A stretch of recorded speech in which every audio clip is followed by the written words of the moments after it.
NUS Pro-Chancellors, Mr. Hsien Loong, Chairman of the Board of Trustees, Professor Tan Chaw Chuan, President of the University, distinguished guests, ladies and gentlemen.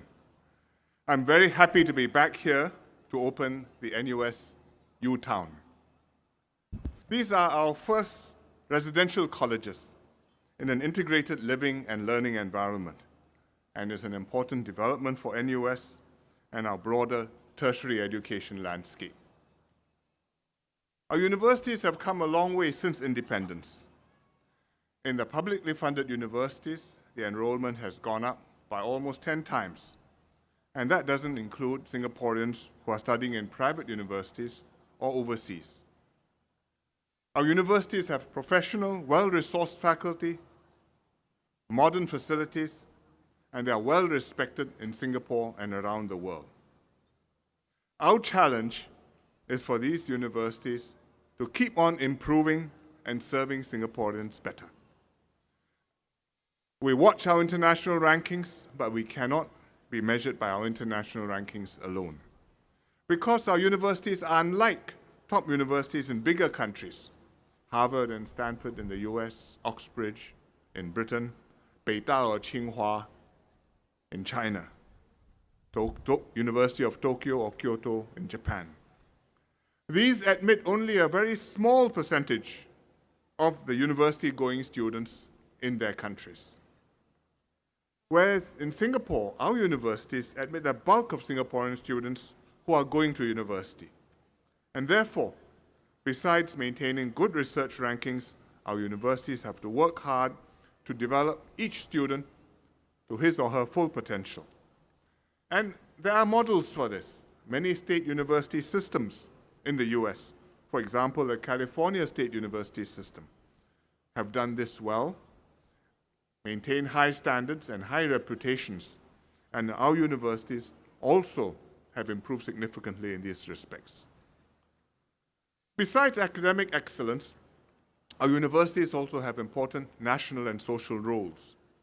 They have to develop students' character and conscience, social conscience particularly, to encourage students to build lasting friendships and camaraderie amongst themselves, especially amongst their cohorts, and to imbue in them the Singaporean values and ethos, the spirit of wanting to contribute back to society, and the sense that they have a responsibility to take Singapore forward.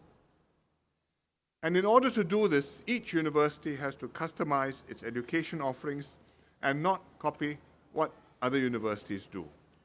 Learn from best practices, but don't just copy others, whether in Singapore or abroad. And the UTown is one example of how NUS is enhancing the experience of its students. It shrinks NUS to a smaller community so that students can foster closer ties with their schoolmates and teachers. And its 4 residential colleges and the UTown residence for graduate students who will house more than 4,000 students from very diverse backgrounds.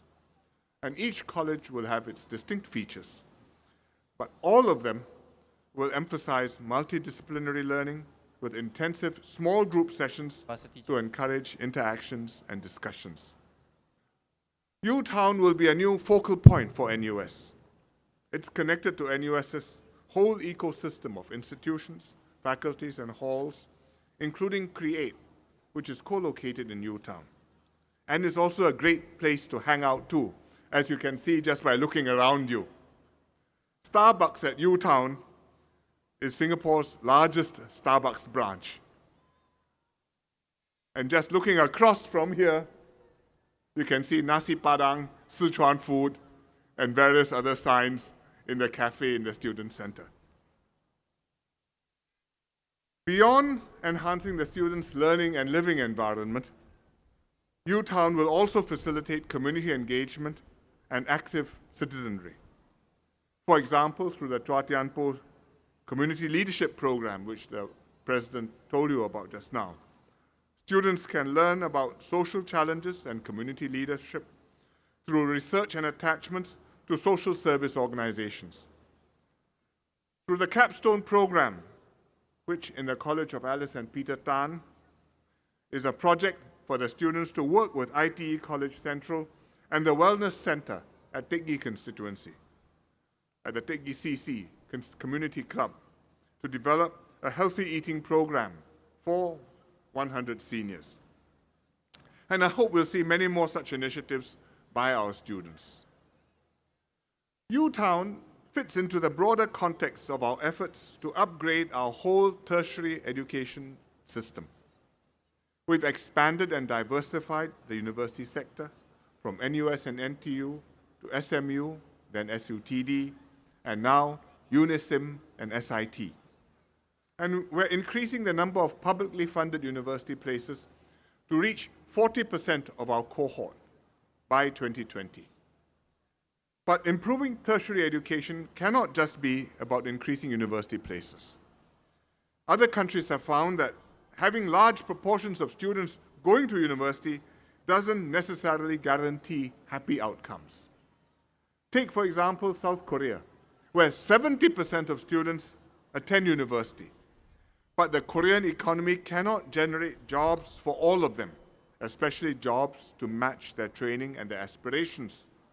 And so unemployment among university students, among university graduates, is higher even than unemployment among graduates of their vocational high schools.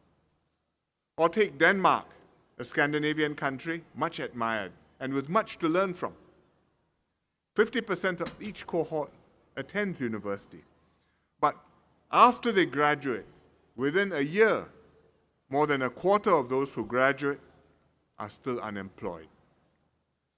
Therefore, we must learn from these lessons and avoid these pitfalls. And our universities must equip students with skills that are relevant to the future and which enable them to hold good jobs and be productive members of our society. They must imbibe a spirit of free inquiry and pursuit of knowledge, but they must also acquire a practical sense of that training and discipline that will help graduates to succeed in a rapidly changing world. We have to maintain the rigor and the standards of our universities. The degree must mean something. You've applied yourself, you've learned, you've mastered the discipline, you've reached more than a respectable standard. One OECD study found that university graduates in several countries have lower literacy levels than high school graduates from Japan and the Netherlands. And these are OECD countries. So, to take a specific example, Italian university graduates typically have lower literacy levels than the Japanese or the Dutch high school graduates. And I think that's a cautionary tale for us. So these considerations are very much in our minds as we expand our tertiary sector. And in this context, I welcome the announcement by SIT and UNISIM that they will introduce full-time applied degree programs starting next year, earlier than originally planned. And they will cater to students with an aptitude for a particular niche or a particular specialization, and integrate classroom knowledge with real-world practice to produce graduates with relevant skills and experience.